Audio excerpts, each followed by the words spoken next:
ನಮ್ಮನ್ನು ಸಮರ್ಪಣೆ ಮಾಡಿಕೊಳ್ಳುವ ನಮ್ಮನ್ನು ಒಪ್ಪಿಸಿಕೊಳ್ಳುವ ಅಪ್ಪ ವಿರುದ್ಧವಾಗಿ ಏನಾದರೂ ಪಾಪ ಮಾಡಿರೋದಾದರೆ ಇವತ್ತು ಕ್ಷಮಿಸು. ವಿರುದ್ಧವಾಗಿ ಏನಾದರೂ ತಪ್ಪು ಮಾಡಿದ್ರೆ ಕ್ಷಮಿಸು. ವಿರುದ್ಧವಾಗಿ ಏನಾದರೂ ಅಪರಾಧ ಮಾಡಿದ್ರೆ ಕ್ಷಮಿಸು. ಅಪ್ಪ ಇವತ್ತು ನಿನ್ನ ಮಗನಾಗಿ ಮಗಳಾಗಿ ಸ್ವೀಕರಿಸು. ನನ್ನನ್ನು ನಿನ್ನ ಆಶೀರ್ವಾದ ಮಾಡು. ನಿನ್ನ ಬಲದಿಂದ ನಡೆಸುತ್ತವೆ. ಪ್ರಾರ್ಥನೆ ಬಲದಿಂದ ತುಂಬಿಸು. ಉಪವಾಸ ಬಲವನ್ನು ಕೊಡು. ಅಪ್ಪ ವಾಕ್ಯದ ರಹಸ್ಯನ ಪ್ರಕಟಣೆ ಮಾಡಿ.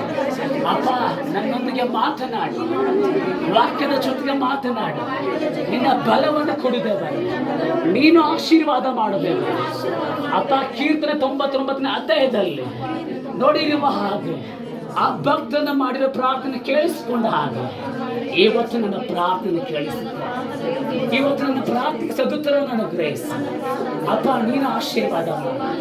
ನಿನ್ನ ಕೃಪೆಯಲ್ಲಿ ನಮ್ಮನ್ನು ನಡೆಸು. ನಿನ್ನ ಮಹಿಮೆಯಿಂದ ನಮ್ಮ ತುಂಬಿಸು. ನಿನ್ನ ಪ್ರಸನ್ನ ಕಾಲ ನಮ್ಮ ನಡೆಸು. ನಿಮ್ಮ ಅಭಿಷೇಕದ ಆತ್ಮ ಆಳ್ವಿಕೆ ಮಾಡು. ನಿನ್ನ ಕೃಪೆಗಾಗಿ ಸ್ತೋತ್ರ. ನಿನ್ನ ಮಹಿಮೆಗಾಗಿ ಸ್ತೋತ್ರ. ಅಪ್ಪ ಎಲ್ಲವನ್ನು ನನಗಾಗಿ ಮಾಡಿ ಮುಗಿಸಿದೆ. ಎಲ್ಲವನ್ನು ನಮಗಾಗಿ ಮಾಡಿ ಮುಗಿಸಿದೆ. ಎಲ್ಲವನ್ನು ಸಭೆಗಾಗಿ ಮಾಡಿ ಮುಗಿಸಿದೆ. ಎಲ್ಲವನ್ನ ಕುಟುಂಬಗಳಿಗಾಗಿ ಮಾಡಿ ಮುಗಿಸಿದೆ. ಎಲ್ಲವನ್ನ ಗಂಡು ಹೆಂಡತಿಗಾಗಿ ಮಾಡಿ ಮುಗಿಸಿದೆ. ಅದಕ್ಕಾಗಿ ನನಗೆ ಸ್ತೋತ್ರ. ನಿನ್ನ ಬಲದಿಂದ ನಡೆಸು. ಎಲ್ಲದನ್ನು ಒಪ್ಪಿಸಿಕೊಡ್ತಾನೆ.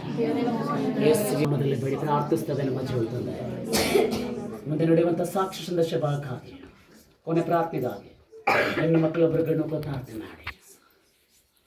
ಸ್ತೋತ್ರ ಕರ್ತನೆ, ಸ್ತೋತ್ರ ರಾಜನೇ, ಪರಿಶುದ್ಧ ಆತ್ಮನೇ, ನಿಮಗೆ ಸ್ತೋತ್ರ.